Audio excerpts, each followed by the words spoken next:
কিছুদিন আসে চুপচাপ, কোনো ঘোষণা ছাড়াই, কোনো নাটকীয়তা ছাড়াই, শুধু একটা সকাল যেটা আর সব সকালের চেয়ে একটু আলাদা। সেরকমই একটা দিন ছিল ৭ই নভেম্বর ২০২৫, যেদিন গুসকরার নবমিতা ভবনে আগমন ঘটে এক ছোট্ট পরীর। আর আজ সেই ছোট্ট পরীর জীবনেরই বিশেষ একটা দিন। তাই তো সকাল থেকেই নবমিতা ভবনে সাজো সাজো রব। গত ৬ মাসে এই বাড়িতে অনেক কিছু বদলে গেছে। ঘুমের রুটিন বদলেছে, বাচ্চার জিনিসপত্রে ঘর অগোছালো হয়েছে, কিন্তু একটা জিনিস প্রতিনিয়ত বেড়েছে, আর তা হল হাসির পরিমাণ। যেদিন সৃজা এলো সেদিন থেকে এই পরিবারের গল্পটা একটু অন্যরকম হয়ে গেল।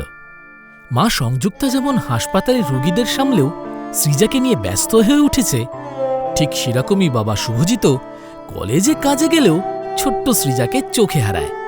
এই অল্প কয়েকদিনেই সৃজা হয়ে উঠেছে নবমিতা ভবনের সকলের নয়নমণি। আপনারা সবাই হয়তো ওকে সৃজা নামে চেনেন, তবে আমরা ওকে ডাকি সোনাই বলে, কারণ আমাদের কাছেও সোনার থেকেও বেশি মূল্যবান। এই যে এরা হলো শুভজিৎ আর সংযুক্তা, এই দুজন মানুষ যাদের পরিচয় এখন বাবা আর মা হিসেবে। এই পরিচয়টা হয়তো নতুন, কিন্তু এই ভালোবাসাটা এটা যেন সব সময় ছিল। ১৩ই ফেব্রুয়ারি ২০২৫ যে দুটি মানুষ একসাথে পথ চলা শুরু করেছিল, আজ তারা ৩ জনে পরিণত হয়েছে।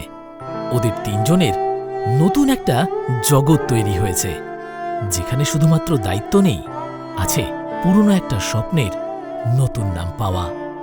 নবকুমার আর মধুমিতা, এরা হলেন ছোট্ট সৃজার ঠাকুরদা আর ঠাকুমা।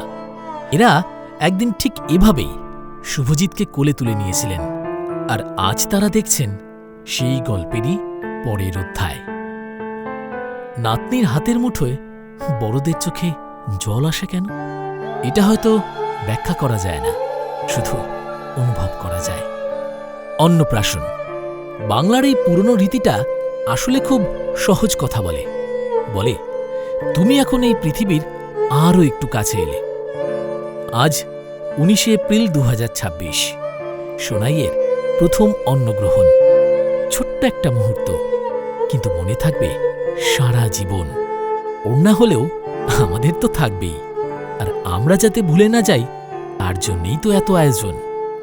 প্রতিটা শিশু আসে কিছু না জেনে, কিন্তু পৃথিবী তাদের সব কিছু শিখিয়ে দেয়। সৃজা, তুমি এখনো জানো না আজকের দিনটা কতটা বিশেষ, কিন্তু একদিন তুমি এই ভিডিও দেখবে আর বুঝবে তোমাকে কতটা ভালোবাসা দিয়ে ঘিরে রেখেছিল এই মানুষগুলো। আমার স্বপ্নে দেখা রাজকন্যা থাকে ৭ সাগর আর ১৩ নদী পারে।